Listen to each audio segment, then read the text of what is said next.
O, Tai aš išalkusi, o jūs...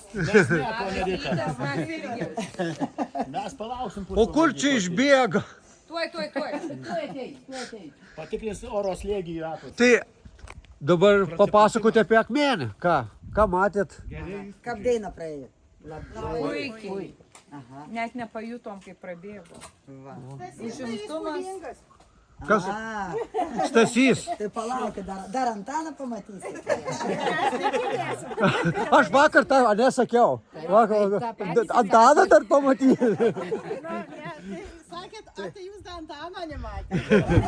Tai rinksimės iš dviejų vieną. Ne, tai. Abudu. Abudu.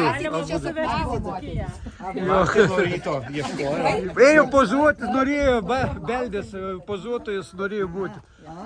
Mūsų miestelis turtingas. Turtingas, ane? Dar žmonės ir tikrai labai kūrybingi ir visokie. Vakar šiaip tai moterys pozavo. Pozavo. Jo, kai grįšite į viešbutį, visos sienos bus.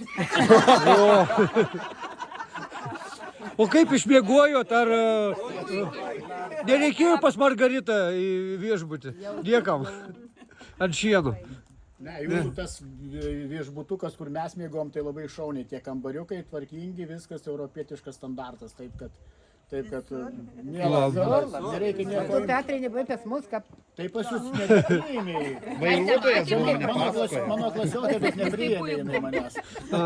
Nepakvietė. Ne. Tai ką dar atsiminsit, įsivešit, papasakosit kitiems apie akmenį.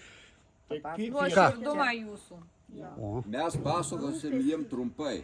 Važiuokit. Labai aiškiai. Nuvažiuokit ir pamatysit. Nes tai apie pasakot nėra įmanoma. Tai viskas. Ir gerai užbaigėm.